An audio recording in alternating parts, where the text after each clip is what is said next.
ನಮಸ್ಕಾರ ವೀಕ್ಷಕರೇ, Karnataka power TV ನ್ಯೂಸ್ಗೆ ತಮ್ಮೆಲ್ಲರಿಗೂ ಸ್ವಾಗತ. ವಾರ್ತೆಗಳ ವಿವರ.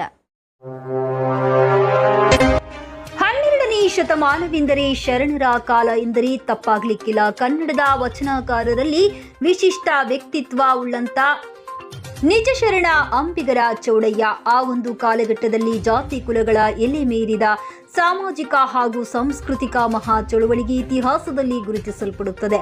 ಆ ಚಾರಿತ್ರಿಕ ಮಹಾ ಆಂದೋಲನದ ರೂವಾರಿಯಾದ ಬಸವಣ್ಣನೊಂದಿಗೆ ನೂರಾರು ಶರಣರು ಹೆಗಲಿಗೆ ಹೆಗಲಾಗಿ ದುಡಿದರು. ಅಂತ ಶರಣರ ಪೈಕಿ ನೇರ, ಸ್ಪಷ್ಟ, ದಿಟ್ಟ ಮಾತನಾಡುವ ಶರಣರು ಎಂದರೆ ನಿಜ ಶರಣ ಅಂಬಿಗರ ಚೌಡಯ್ಯ ಎಂದು ರಾಯಚೂರು ತಾಲೂಕಿನ ಸರ್ಕಾರಿ ಪ್ರೌಢಶಾಲೆ ಉಡಮಗಲ್ ಖಾನಾಪುರದಲ್ಲಿ ಶಿಕ್ಷಣ ಇಲಾಖೆಯ ಆದೇಶದಂತೆ ಶಾಲೆಯ ಪ್ರಾರ್ಥನೆಯ ಸಮಯದಲ್ಲಿ ಶಾಲೆಯಲ್ಲಿ ನಡೆದ ನಿಜ ಶರಣ ಅಂಬಿಗರ ಚೌಡಯ್ಯ ಜಯಂತಿಯಲ್ಲಿ ಭಾವಚಿತ್ರಕ್ಕೆ ಮಾಲಾರ್ಪಣೆಯ ನಂತರ ಶಾಲೆಯ ಕನ್ನಡ ಕಲಾ ಶಿಕ್ಷಕರು ಹಾಗೂ ಜಿಲ್ಲಾ ಕನ್ನಡ ಸಾಹಿತ್ಯ ಪರಿಷತ್ತಿನ ಸಹ ಕಾರ್ಯದರ್ಶಿಯಾದ ಡಾಕ್ಟರ್ ದಂಡಪ್ಪ ಬಿರಾದಾರ್ ಮಾತನಾಡಿದರು.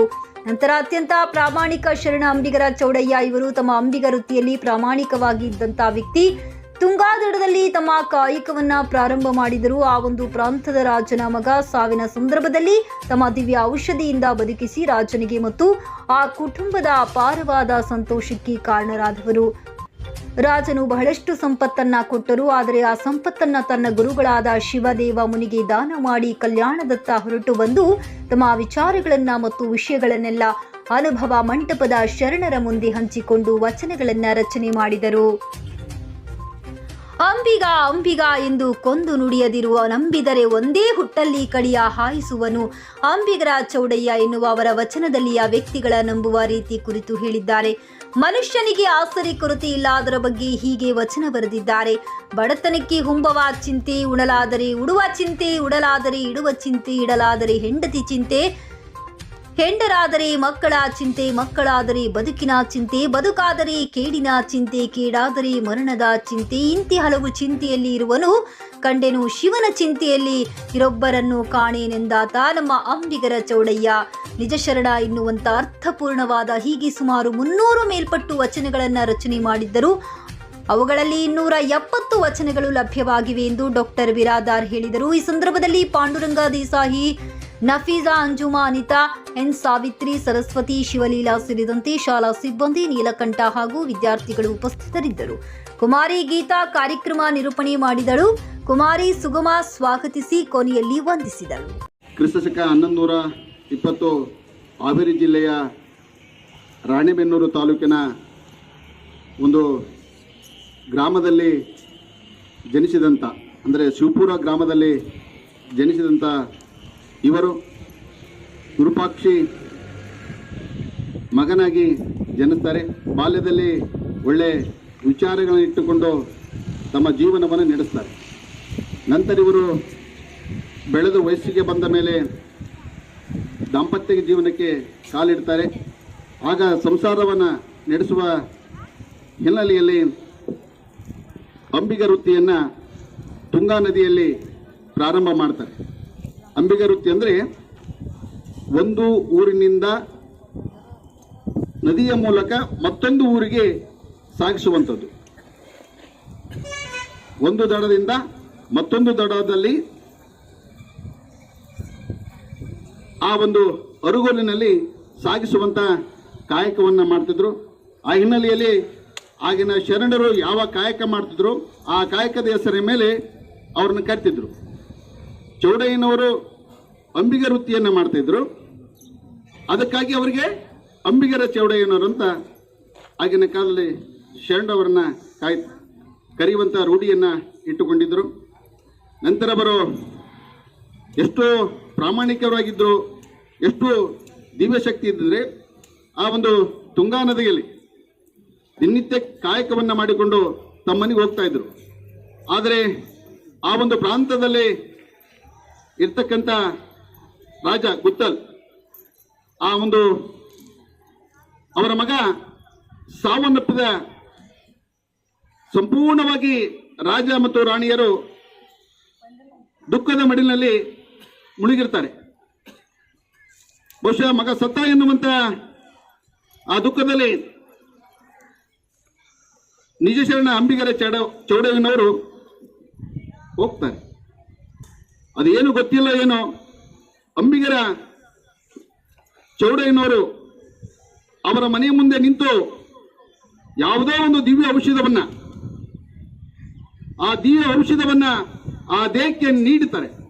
ಆ ದೇಹಕ್ಕೆ ನೀಡಿದರೆ ಮತ್ತೆ ಅದಕ್ಕೆ ಜೀವ ಬಂದು ನಿಜವಾದ ಶರಣ ಹಂಚಿಕೊಂಡವನು ಯಾರಂದ್ರೆ ನಿಜ ಶರಣ ಅಂಬಿಗರ ಚೌಡಯ್ಯನವರು.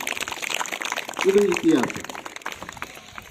ರಾಜರ ಮಗನ ಜೀವ ಬಂತು ಅಂದ್ರೆ ರಾಜ ಸುಮ್ಮಿರ್ತಾನ?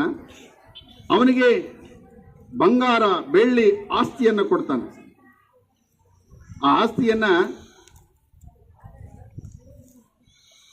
ಅಂಬಿಗರ ಚೌಡಯ್ಯ ತೆಗೆದುಕೊಂಡು ಹೋಗಲ್ಲ. ಕಾರಣ ಆತನಿಗೆ ಆಸೆ ಇದ್ದಿಲ್ಲ, ಆಕಾಂಕ್ಷೆಗಳು ಇದ್ದಿಲ್ಲ, ಸಂಪತ್ತಿನ ಬಗ್ಗೆ ವ್ಯಾಮೋಹ ಇದ್ದಿಲ್ಲ. ಆಗ ಅದನ್ನ ತಮ್ಮ ಗುರುಗಳಿಗೆ ಕೊಟ್ಟು ಹೋಗ್ತಾರೆ. ತದನಂತರ ಶರಣರ ಸಂಪರ್ಕವನ್ನು ಮಾಡಿಕೊಂಡು ಕಲ್ಯಾಣಕ್ಕೆ ಬಸವಣ್ಣ ಹತ್ತಿರ ಹೋಗ್ತಾರೆ. ಬಸವಣ್ಣ ಮತ್ತು ಚನ್ನಬಸವಣ್ಣ, ಅಕ್ಕ ಮಹಾದೇವಿ, ಆಲ್ಮ ಪ್ರಭು, ಶಿವಯೋಗಿ ಸಿದ್ದರಾಮೇಶ್ವರ, ಹೀಗೆ ಎಲ್ಲ ಶರಣರ ಪರಿಚಯವಾಗ್ತಾ ಇದೆ. ಬಹಳಷ್ಟು ಶರಣರು ತಮ್ಮ ವಚನವನ್ನು ಬರೀತಾರೆ.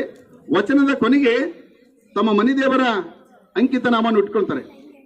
ಇವತ್ತು ಶಿವಯೋಗಿ ಸಿದ್ದರಾಮೇಶ್ವರ ಆಗಿರಬಹುದು, ವೇಮನರಾಗಿರಬಹುದು, ಬಸವಣ್ಣನವರಾಗಿರ್ಬೋದು, ಅವರ ವಚನದ ಕಡೆಗೆ ಕೊನೆಗೆ ಅವರ ದೇವರು ಇರ್ತಾ ಇದೆ. ಆದರೆ ಚೌಡಯ್ಯನವರು ತಮ್ಮ ವಚನದಾಗ ಕೊನೆಗೆ ತಮ್ಮ ಹೆಸರು ಇಟ್ಟುಕೊಂಡಾರ, ಅಂಬಿಗರ ಚೌಡಯ್ಯ ಅನ್ನುವಂತ ಹೇಳ್ತಾರೆ. ಅಂಬಿಗ ಅಂಬಿಗ ಎಂದು ನನ್ನನ್ನು ಏಕೆ ಹೇಳುವರೆ? ಅಂಬಿಗ ಒಂದು ಹುಟ್ಟನ್ನು ಹಾಕಿದರೆ, ಒಂದು ಊರುಗಳನ್ನು ಹಾಕಿದರೆ ನಿಮ್ಮ ದಡವನ್ನು ಸೇರುವನು ನಮ್ಮ ಅಂಬಿಗರ ಚೌಡಯ್ಯ ಅನ್ನುವಂಥ ಮಾತನ್ನು ಹೇಳ್ತಾನೆ. ಬಹುಶಃ ಜೀವನದಲ್ಲಿ ಎಲ್ಲರಿಗೂ ಚಿಂತೆ ಇರ್ತವೆ. ಊಟಕ್ಕೆ ಹೊಟ್ಟೆ ಹಸಿದರೆ ಊಟದ ಚಿಂತೆ, ಊಟವಾದ ಮೇಲೆ ಬಟ್ಟೆಯ ಚಿಂತೆ, ಬಟ್ಟೆ ಆದ ಮೇಲೆ ವಸತಿಯ ಚಿಂತೆ, ಅದಾದ ಮೇಲೆ ಮದುವೆಯ ಚಿಂತೆ, ಮದುವೆ ಆದ ಮೇಲೆ ಎಂಡರನ್ನ ಸಲುಹುವ ಚಿಂತೆ, ಎಂಡರಾದ ಮೇಲೆ ಮಕ್ಕಳ ಚಿಂತೆ. ಹೀಗೆ ಚಿಂತೆಯಲ್ಲಿ ಶಿವನ ಚಿಂತೆ ಯಾರು ಮಾಡಲು ನೋಡಯ್ಯ ನಮ್ಮ ಅಂಬಿಗರ ಚೌಡಯ್ಯ ಎನ್ನುವಂತ ಮಾತನ್ನು ಹೇಳುವುದರ ಮೂಲಕ ನಾವು ನಿಜ ಶರಣ ಅಂಬಿಗರ ಚೌಡಯ್ಯನ ವಚನಗಳನ್ನು, ಬಹಳಷ್ಟು ವಚನಗಳು ಬರೆದ. ಬಹುಶಃ ಅವರ ದಾಖಲೆಗೆ ಸಿಕ್ಕಿದ್ದು 279. ನಂತರ 12ನೇ ಶತಮಾನದಲ್ಲಿ ಶರಣರಲ್ಲಿ ಆಗಿನ ಬಿಜ್ಜಳ ಅರಸ ಜೊತೆಗೆ ಅನುಭವ ಮಂಟಪದಲ್ಲಿ ವ್ಯತ್ಯಾಸ ಆದಾಗ ಎಲ್ಲ ಶರಣರು ತಮ್ಮ ಊರು ಕಡೆ ಹೋಗ್ತಾರೆ. ಹಾಗೆ ಇವರು ತಮ್ಮ ಊರು ಕಡೆ ಬರ್ತಾರೆ. ಶಿವಪುರ ಬಂದಾಗ ಅವರ ಗುರುಗಳು ಅವರ ಗುರುಗಳು ಏನ್ ಮಾಡ್ತಾರೆ ಗೊತ್ತಾ? ಶಿಷ್ಯನು ಕೊಟ್ಟಿರುವಂತ ಆಸ್ತಿಯನ್ನ, ಅಂತಸ್ತನ್ನ ಇಡೀ ಊರಿಗೆ ಹಂಚ್ತಾರೆ. ಇಡೀ ಊರಿಗೆ ಹಂಚಿ ಇವತ್ತಿಗೂ ಹಾವೇರಿ ಜಿಲ್ಲೆಯ ರಾಣಿಬೆನ್ನೂರಿನಲ್ಲಿ ಶಿವಪುರ ಹೆಸರು ಬದಲಾಗಿ ಚೌಡಯ್ಯ ದಾನಪುರ ಅಂತ ಹೆಸರು ಇಟ್ಟಿದ್ದಾರೆ. ಇದು ಇತಿಹಾಸ ನಿಜವಾಗಿ ನಾನು ಹೇಳ್ತಾ ಇದ್ದೇನೆ. ಒಬ್ಬ ಶರಣರು ಚೌಡಯ್ಯ ದಾನಪುರ. ಶಿಷ್ಯ ಕೊಟ್ಟಿದ್ದನ್ನ ಗುರುಗಳು ಅವರು ಉಪಯೋಗ ಮಾಡಬಹುದಾಗಿತ್ತು. ಆದರೆ ಅದರ ಸಂಪತ್ತೆಲ್ಲ ಊರಿಗೆ ಕೊಟ್ಟು ಇವತ್ತಿಗೂ ಚೌಡಯ್ಯ ದಾನಪುರ ಅಂತ ಹಾವೇರಿ ಜಿಲ್ಲೆಯ ರಾಣಿಬೆನ್ನೂರು ತಾಲೂಕಿನ ಗ್ರಾಮವಿದೆ. ಬಹುಶಃ ಅವರು ಹಾಗೆ ವೃತ್ತಿ ಮಾಡ್ತಾ ಅಲ್ಲೇ ತುಂಗಾ ನದಿಯ ಒಂದು ತಟದಲ್ಲಿ ಲಿಂಗೈಕ್ಯರಾಗ್ತಾರೆ. ಇವತ್ತಿಗೂ ಅವರು ಲಿಂಗೈಕ್ಯ ಆಗಿರುವಂಥ ಸಮಾಧಿಯನ್ನು ಒಂದು ಪ್ರೇಕ್ಷಣೀಯ ಸ್ಥಳಗಳನ್ನಾಗಿ ಮಾಡಿದ್ದಾರೆ. ಒಂದು ಸಂದರ್ಭದಲ್ಲಿ ಆ ಮಹನೀಯರ ವಿಚಾರವನ್ನು ನಾನು ಬೆಳಗ್ಗೆ 8:30 ಗಂಟೆಗೆ ಜಿಲ್ಲಾಡಳಿತ ಮತ್ತು ಜಿಲ್ಲಾ ಪಂಚಾಯತ್ ಮಹಾನಗರ ಪಾಲಿಕೆ ಕಾರ್ಯಕ್ರಮದಲ್ಲಿ ಪಾಲ್ಗೊಂಡ ಹಲವಾರು ಜನರು, ವಿಶೇಷ ಹೆಚ್ಚು ಜನ ಮಹಿಳೆಯರು, ಯುವಕರು ಪಾಲ್ಗೊಂಡಿದ್ದರು. ಅಂಥಬ್ಬ ಮಹಾಪುರುಷನ ಒಂದು ಜಯಂತಿಯ ಸಂದರ್ಭದಲ್ಲಿ ಅವರ ವಿಚಾರಗಳನ್ನು ಈ ಒಂದು ಪ್ರಾರ್ಥನಾ ಸಮಯದಲ್ಲಿ ಹಂಚಿಕೊಳ್ಳಲು ಅವಕಾಶ ಮಾಡಿಕೊಟ್ಟಿರುವಂಥ ಶಾಲೆಯ ಮುಖ್ಯ ಗುರುಗಳಿಗೂ ಶಿಕ್ಷಕರು.